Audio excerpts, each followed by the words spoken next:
নমস্কার, আমি মিতা মজুমদার, ব্যারাকপুর 2 আইসিডিএসের একজন অঙ্গনওয়াড়ি কর্মী বলছি। আমরা সবাই অবগত আছি, কয়েক মাস যাবৎ অর্থাৎ 2.5 মাস যাবৎ আমাদের কোনো ভেজ বিলের টাকা পয়সা আমরা কোনো দপ্তর থেকে পাচ্ছি না। আর আমাদের ব্যারাকপুর 2-এ 5টা মেয়ে আমরা প্রায় 3.5 মাস ধরে কোনো রকম ভেজ বিলের কোনো টাকা পয়সা পাচ্ছি না। এই বিভিন্ন সমস্যার কথা আমরা অনেককেই জানিয়েছি এবং বিশেষ করে আমাদের সিডিপিও ম্যাডামকে এবং সুপারভাইজার দিদিকেও জানিয়েছি এবং তাদের কাছে জানানোর পরে আমরা মেয়েদের কাছেও বলেছি। আমাদের ব্লকের কিছু মেয়েরা এই ব্যাপারটা জানে। যাই হোক, সেই সমস্যার থেকেও এখন যেটা ভাইটাল সমস্যা, যে আমাদের ব্যারাকপুর 2 ব্লকে কোনো 2.5 মাস যাবৎ আমরা ভেজ বিল পাচ্ছি না। এমতো অবস্থায় আমাদের পক্ষে সেন্টার চালানো খুবই দুষ্কর। সত্ত্বেও আমরা চালাচ্ছি। কেন চালাচ্ছি প্রত্যেকটা মেয়েই অবগত আছেন কেন চালাতে হচ্ছে। আর সিডিপিও ম্যাডামের কাছে আমরা গতকাল গিয়ে আমাদের সমস্ত আমার ব্যারাকপুর 2-এর বিলকান্দা 2-এর মেয়েরা একটা লিখিত দিই যে আমরা 1 জুলাই থেকে চালাতে পারছি না। যথারীতি সিডিপিও ম্যাডাম আমাদের কথা শুনলেন এবং বললেন যে দেখুন দিদিরা, আপনাদের আমি সব কথা বুঝতে পারছি, কিন্তু আপনাদের এখানে 6টা জিপি, একটা জিপির মেয়েরা যদি জানান করতে পারছি না, বাকি মেয়েরা যদি করে, এটা কিন্তু ভীষণ একটা সমস্যার ব্যাপার। আপনারা এই কথাটা সমস্ত মেয়েদের সাথে আলোচনা করুন এবং সবাই একত্রিত হয়ে এই বিলটা যে আপনারা ইমিডিয়েটলি পাওয়া দরকার এবং আপনারা যা চালাতে পারছেন না বিলটা না পেলে, তার জন্য লিখুন। আমি সমস্ত কিছু এই চেয়ারে বসে বুঝতে পারছি, কিন্তু আমার করার কিছু নেই। আর পশ্চিমবঙ্গের মধ্যে উত্তর 24 পরগনা একটা জেলা, সেই জেলায় প্রায় 45টা ব্লক আছে এবং প্রত্যেক ব্লকে এই একটাই সমস্যা, এখনও পর্যন্ত মেয়েরা টাকা পায়নি, ভেজ বিলের টাকা। আর আমি যদি না দিই আপনাদের, তাহলে খোঁজ নিয়ে দেখতে পারবেন। এবং আমরা তার সাথে অনেক তর্ক বিতর্ক করেছি, অনেকেই গেছিলাম এবং আমরা প্রত্যেকেই বলেছি যে আমরা কি করব, আপনি যদি না পারেন আমাদের কিছু করার নেই। তখন উনি আমাদের খুব সুন্দরভাবে বলেছিলেন, এখানে আমরা কেউ ভয় পাই না এবং প্রতিবাদও করি না। এই কথাটা যিনি বললেন সম্পূর্ণ ভুল বলেছেন। একজন মানুষের সম্বন্ধে কিছু বলার আগে আমার মনে হয় সম্পূর্ণটা জেনে নেওয়া ভালো এবং একের কথা না শুনে। কালকে আমাদের অফিসে যখন আমরা গেছিলাম, আমরা কিন্তু একজন যাইনি, সেখানে আমরা অনেক মেয়েরাই গেছিলাম এবং প্রত্যেকের কাছে না হলেও 2-3 জনের কাছে জেনেই তারপর সোশ্যাল মিডিয়ার সামনে আসাটা অবশ্যই প্রয়োজন। আর এই প্রবলেমগুলো আমাদের থেকেও বেশি মেটাতে পারে যারা, যেই সংগঠনগুলো পশ্চিমবঙ্গের বুকে আছে, বিভিন্ন সংগঠন আছে, আমরা সবাই জানি।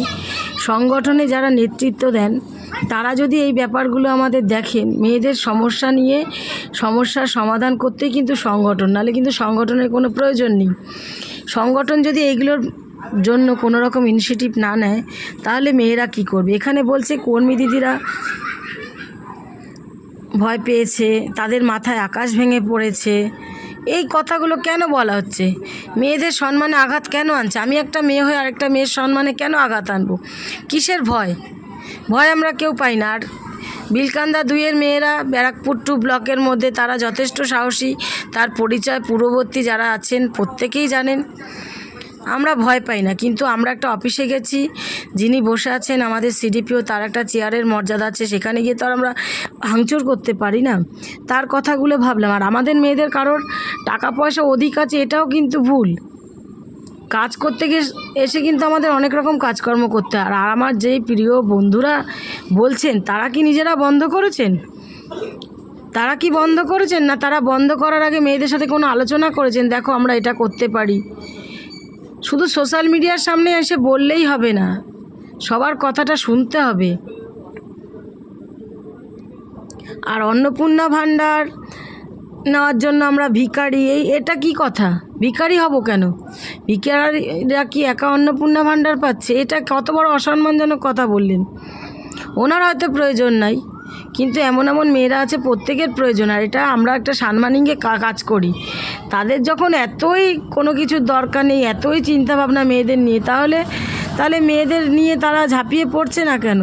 যেই ঝড়ঝাপটাগুলো আছে তারা বুকে পেতে সেগুলো নিচ্ছে না কেন? বুক পেতে সেগুলো নিচ্ছে না কেন? না জেনে শুনে একটা কথা বলে দিলাম। আমাদের সিডিপিও ম্যাডাম আমাদের কোনো রকম অমর্যাদা করেনি বা কোনো ভুলভাল বিভ্রান্তেরও সৃষ্টি করেনি, ভুল কথা বলেও নি। আর আমরা একদিন গোটা 5 দিন হাফ দেবো, এত রিপোর্ট কি করে উনি পান? আমরা তো এখনও পর্যন্ত আমরা কেউ এই সিদ্ধান্তে আসিনি। আজকে তো 30শে জুন, আমরা আমাদের মেয়েদের বলেছেন যেরকম আমরা সেইভাবে কাজটা করব। মুখে বলা জানি আমরা অনেক কিছু সহজ, কিন্তু কাজে করাটা কঠিন। কাজটা করতে গেলে তো বেঁধে করতে হবে, না হলে তো আমরা একা একাই সব করতে পারতাম। আমি পারি, আমি সব কথা, তা তো না। আমিই শেষ না, আমি শুরু না, আমি শেষ না। প্রত্যেকের কথার প্রয়োজন আছে, প্রত্যেকের জীবন চলার পথে প্রত্যেকের মূল্য আছে। মূল্য না দিলে তো মান্যতা পাওয়া যায় না।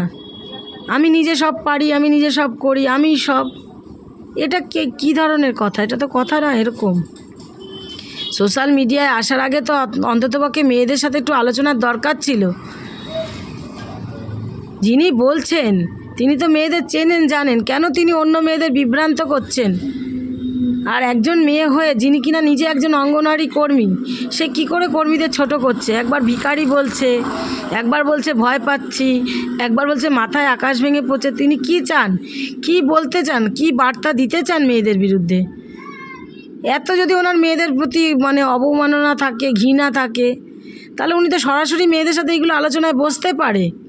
সোশ্যাল মিডিয়া এগুলো তুলে ধরার কি? এই জন্য তো মানুষ আরও সাহস পাচ্ছে। আজকে আমাদের ভিখারি বলছে, এইসব শুনে যখন জনগণ শুনবে তখন বললো দেখো নিজেরাই নিজেদের ভিখারি বলছে, তাহলে কি হবে? কথায় আছে নিজের ঢাকে নিজে বাড়ি দিতে। আমরা যদি আমাদের নামেই আমাদের তুলে ধরি, আমরা গভর্নমেন্টের যখন একটা স্কিম অন্নপূর্ণা যোজনা, সেই স্কিমটা যখন সবাই আওতায়, যখন গভর্নমেন্ট যখন নিজে বলছে অঙ্গনওয়াড়ি কর্মী এবং সহায়িকা দিদিরা একটা আবেদন করতে পারে, সুতরাং এটা তো আমাদের কোনো ভিখারি হওয়ার কথা নেই বা নির্লজ্জ হওয়ার কথা নেই, বা আমাদের মান সম্মান সব বিকিয়ে আমরা এই যোজনাটায় ফর্ম ফিল আপ করতে কেউ আসিনি বা অ্যাপ্লাই করতে আসিনি। গভর্নমেন্টের গাইডলাইন, আমরা গভর্নমেন্টের কথার মান্যতা দিচ্ছি, গভর্নমেন্টের কথা আমরা শুনছি। আর আমরা কাজ করতে এসেছি, মুখে বলা সহজ, ফিল্ডে যারা কাজ করে তারা ফিল্ডের ব্যাপারটা বোঝে। উনি নিজেও বোঝেন, কিন্তু সব বুঝে কেন উনি আমাদের ছোট করছেন আমি জানি না। যাই হোক, আমি বলবো কালকে যে বার্তাটা মেয়েদের কাছে এসেছে এটা সম্পূর্ণ ভুল। এরম কথা হননি। সিডিপিও ম্যাডাম বলেছেন আমি অবশ্যই নেব, কিন্তু পুরো ব্লকের নেব, এবং আমাকে দেওয়ার আগে আমি বলবো ডিপিও ডিএম যেখানে যেখানে দেওয়ার দরকার প্রত্যেক জায়গায় দিন। কারণ বর্তমানে সোশ্যাল মিডিয়ার যুগ, কখন কোথায় রিপোর্টার আসবে তখন তারা টেনে হিস্ট্রে আপনাদের নামিয়ে নিয়ে আসবে, ডিপার্টমেন্টে বিভিন্ন রকম সমস্যার সৃষ্টি হবে। এটা তো আমরা সবাই জানি। মুখে বলাটা যত সহজ, কাজে কিন্তু তত কঠিন। সুতরাং সবাই ভালো থাকবেন।